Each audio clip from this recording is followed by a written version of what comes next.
Hello everybody and welcome back to Imperator, where we mostly need to be in the chill zone. I mean, we've got a lot of manpower to regenerate, and that's kind of not happening right now.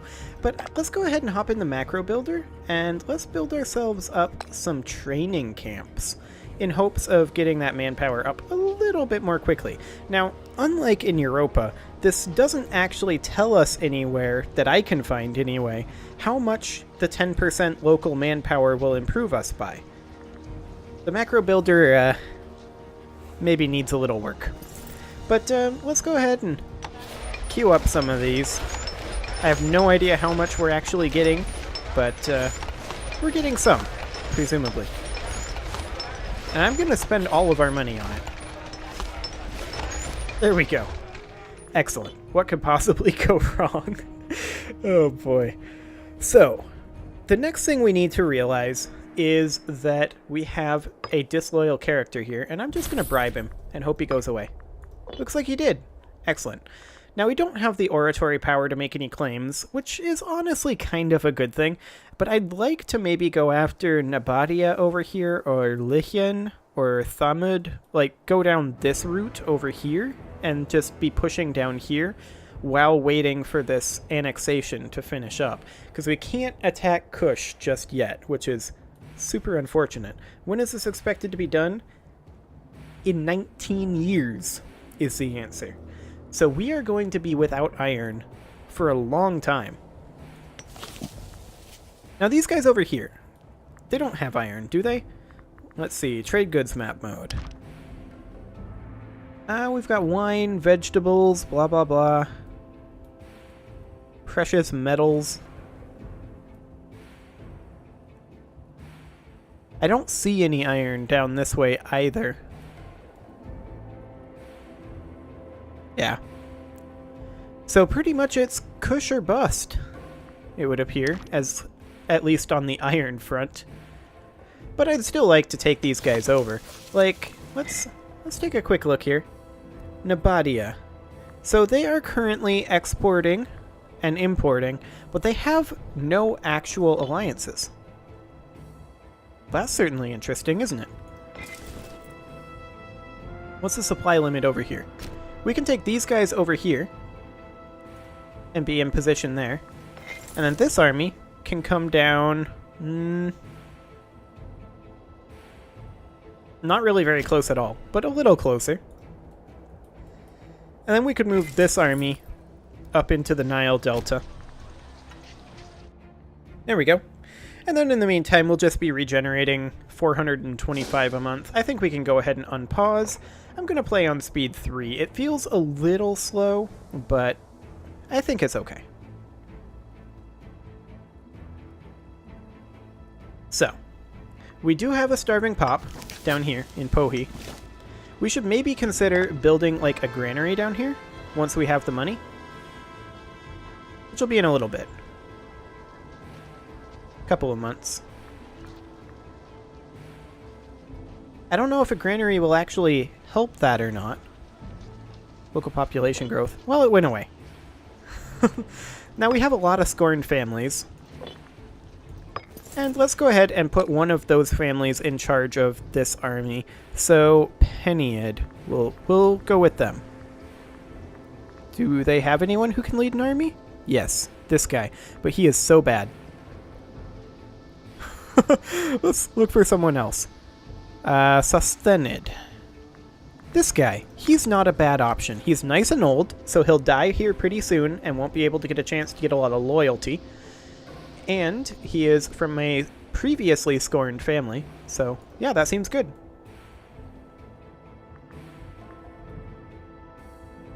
We should probably work on our economy a little bit, though.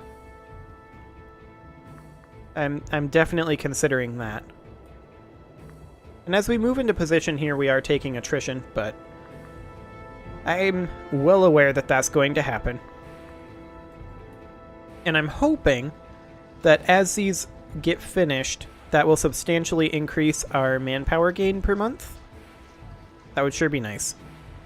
So let's get some training camps done. In another 30 days, anyway. Hang on. Are you taking attrition here? Oh, we have weight of 29. That's right. I forgot that heavy infantry has extra weight. Where can we go? Can we go to Gaza? That's 26, 27. Here. That's the closest we can get, unfortunately. And then you need to be, like, here. That's very unfortunate. But these are finishing up now. There we go. 441 each month. That's not as much as I would have liked, if I'm honest. Let's work on some marketplaces. Alexandria.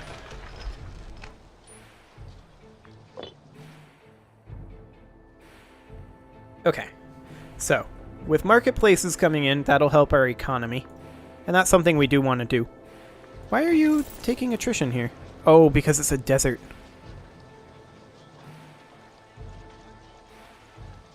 Which means that you, of course, need to go here instead.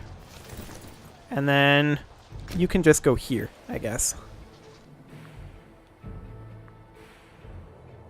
Okay, let's not take more attrition. We're going to have the oratory power to go after them pretty soon, but I want to let our manpower build up a little bit because it's a little insane. Scandal. Scandal is, unfortunately, part of an average day in the Egyptian court. Ordinarily, we would simply ignore such petty squabbles. However, on this occasion, the esteemed Archidamos Philonid was found in flagrante delicto with his lover Philotora Lagrid by his spouse, Thais Nicodemid. Well, that's awkward. Thais Nicodemid, the spouse, overcome with despair, has appealed to the court to have Archidamos Philonid stripped of office as a punishment for his brazenly public vice. I mean, who is this guy? He's 59 years old. He is the Epiproxenus, which is what, exactly? Government. The chief diplomat, responsible for the reputation of the ruler and state in foreign courts. Awkward. Okay. So, he's very healthy. He prefers our heir, which is good. We could make him lose prominence and lose his position in the government. We could bow out of it, which looks like a bad idea. Or we could have him flogged. And he's currently at 60 loyalty. I think that's okay. We'll just flog him. Army maintenance cost minus 2.5%? Yeah, I'll take that. We do have a lot of families that consider themselves scorned right now, which is a potential problem. A potential large problem, in fact.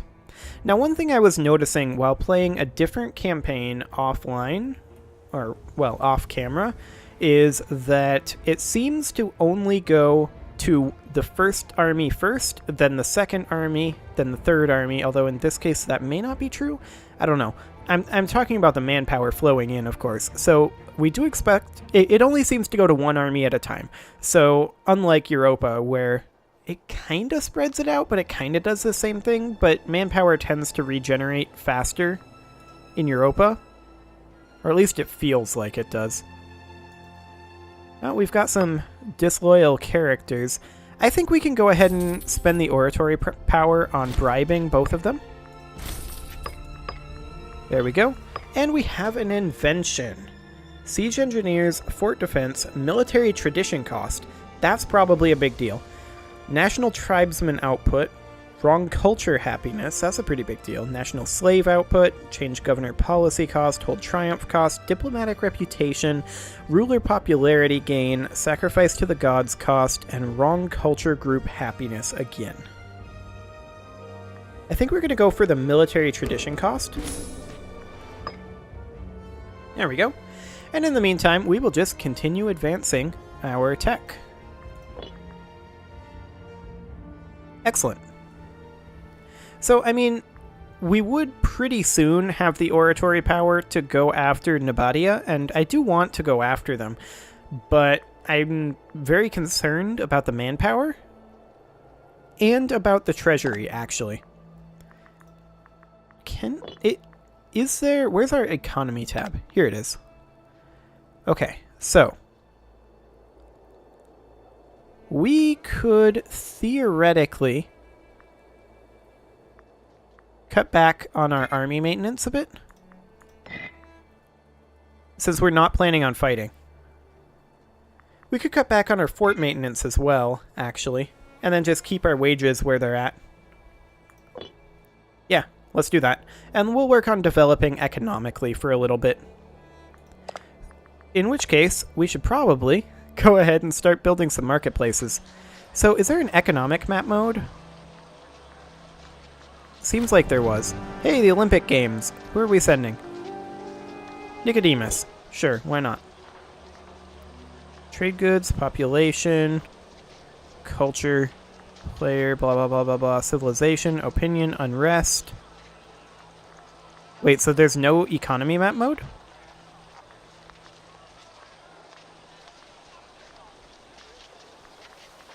I guess maybe...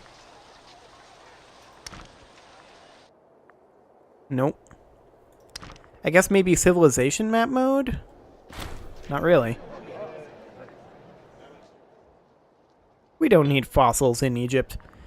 Yeah, I guess there's just not really anything that we can see to see how much we're actually going to gain from increasing the local tax and commerce. It's a little awkward. We'll go ahead and build a couple marketplaces to increase our income. If you've got money, spend it to make more money. How many cohorts does Nabatea have? They have 4 cohorts. Okay, that's exciting. What about Kush? How much does Kush actually have? They have 6 cohorts. That's not scary. Can we colonize the city yet? No. Because we have 2 pops here, and we have 1 pop here. Well, that's not growing very quickly, is it? The Olympics concluded. We did not win. Oh well. I'm sure it'll be fine. So yeah, you can see that this army got up to full, and now it seems to be going all into the second army. So when this ticks, we expect the second army to go up by 458, and the third army to not go up at all.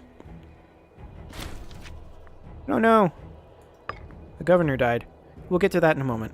So yeah, you can see it went up there, but the other didn't go up at all.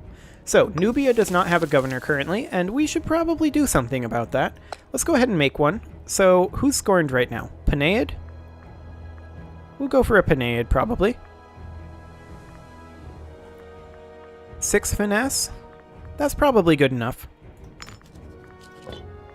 Are they still considered scorned? No. Excellent. Okay, we only have 5 scorned families now. That's, I'm gonna go with progress. That's progress. Where's our religion? Here's our religion. Okay, so 471 is our manpower increase. Barbarians have risen up, though. They're right there. We can actually just go kill them with our army. Shouldn't be a problem.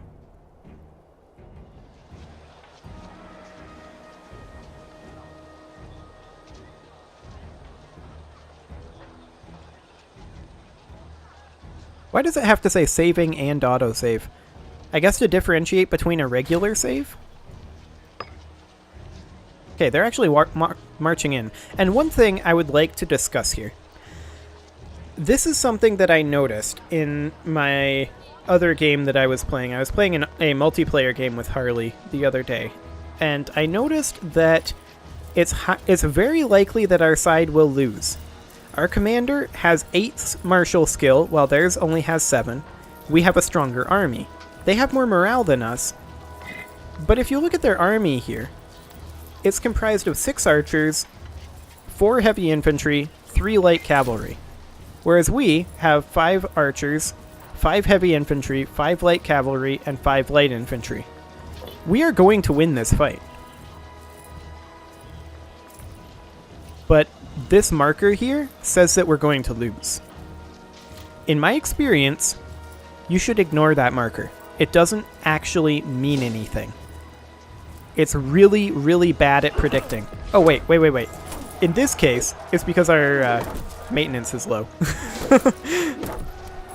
Yeah, that'll do the trick. I mean, we are going to lose that. That's because our maintenance was low. But even so, that marker is generally not accurate. So we can bring the maintenance back up, and we're going to actually be losing money according to that. But that's okay. Where are we retreating to? You know what? Let's just hire these guys, maybe. Oh, do we not have the money? Yeah, we don't have the money. Okay, it's fine. Looks like we are retreating to Alexandria. That's fine. We'll just let our morale regenerate and then come back in.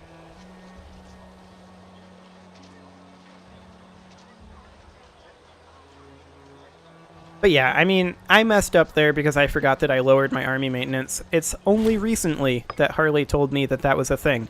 I did not realize that it was a thing in this game until then. However, it is a thing.